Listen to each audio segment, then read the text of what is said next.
Au nom du Père, et du Fils et du Saint-Esprit, ainsi soit-il. Excellences, cher Monseigneur de Quatremayère, mes bien chers amis, mes bien chers frères, voici réunis pour une cérémonie certainement historique. Vos applaudissements tout à l'heure, je pense, n'étaient pas une manifestation purement, je dirais, temporelle. C'est une manifestation spirituelle, manifestant votre joie d'avoir enfin des évêques et des prêtres catholiques qui sauvent vos âmes, qui donnent à vos âmes la vie de notre Seigneur Jésus-Christ par la doctrine, par les sacrements, par la foi, par le saint sacrifice de la messe. Vie de notre Seigneur dont vous avez besoin pour aller au ciel et qui est en train de disparaître partout dans cette Église conciliaire qui suit des chemins qui ne sont pas des chemins catholiques et qui mènent tout simplement à l'apostasie. C'est pour cela que nous faisons cette cérémonie. Loin de moi de m'ériger en pape.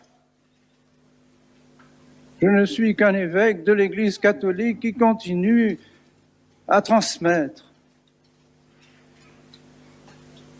la doctrine, constatant cette volonté ferme des autorités romaines actuelles de réduire à néant la tradition et de ramener tout le monde dans cet esprit de Vatican II et cet esprit d'Assise. Nous avons préféré nous retirer. C'est pourquoi j'ai envoyé une lettre au pape en lui disant très clairement, nous ne pouvons pas, malgré tous les désirs que nous avons d'être en pleine union avec vous, étant donné cet esprit qui règne maintenant à Rome et que vous voulez nous communiquer, nous préférons continuer dans la tradition, garder la tradition, en attendant que cette tradition retrouve sa place à Rome, en attendant que cette tradition retrouve sa place dans les autorités romaines, dans l'esprit des autorités romaines. Ça durera ce que le bon Dieu prévoit. Ce n'est pas à moi à savoir quand la tradition retrouvera ses droits à Rome, mais je pense que c'est mon devoir de donner les moyens de faire ce que je l'appellerais cette opération survie de la tradition. Aujourd'hui, cette journée, c'est l'opération survie. Et si j'avais fait cette opération avec Rome, en continuant les accords que nous avions signés et en poursuivant la mise en pratique de ces accords, je faisais l'opération suicide. Alors je ne peux pas, il n'y a pas de choix. Je suis obligé, nous devons survivre. Et c'est pourquoi, aujourd'hui, en consacrant ces évêques, je suis persuadé de continuer de faire vivre la tradition, c'est-à-dire l'Église catholique.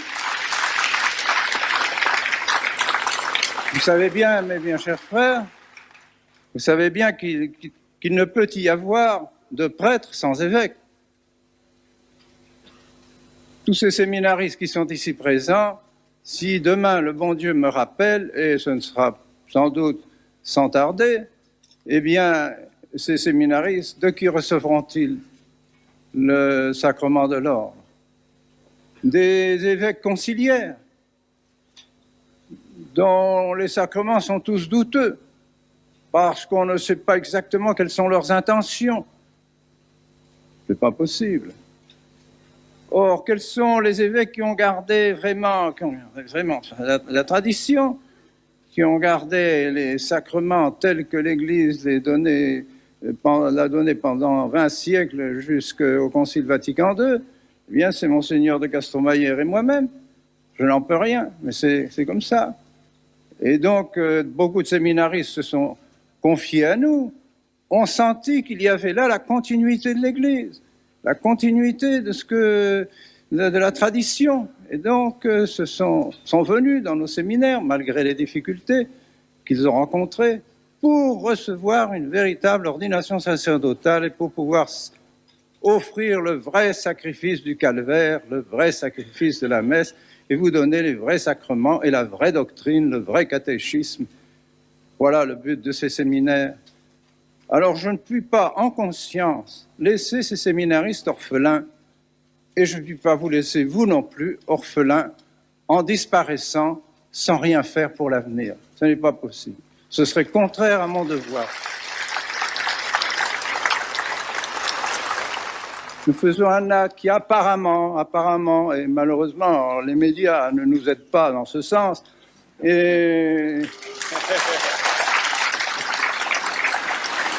parce que, évidemment, ils vont titrer sans doute des journaux, le schisme, les communications, n'est-ce pas, tant qu'ils pourront. Et pour nous, eh bien, nous sommes persuadés donc que toutes ces accusations dont nous sommes l'objet, toutes ces peines dont nous sommes l'objet sont nulles, absolument nulles. Et nous n'en tenons, c'est pourquoi nous n'en tenons absolument aucun compte. De même que nous n'avons pas tenu compte de la suspense et que nous avons fini par être félicités par l'Église, et même par l'Église progressiste, eh bien, de même, dans quelques années, je ne sais pas, le bon Dieu seul connaît le nombre des années qu'il faudra, pour que le jour où la tradition retrouve ses droits à Rome, nous serons embrassés par les autorités romaines qui nous remercieront d'avoir maintenu la foi dans les séminaires, dans les familles, dans les cités, dans nos pays, dans nos couvents, dans nos maisons religieuses, pour la plus grande gloire du bon Dieu et pour le salut des âmes. Au nom du Père.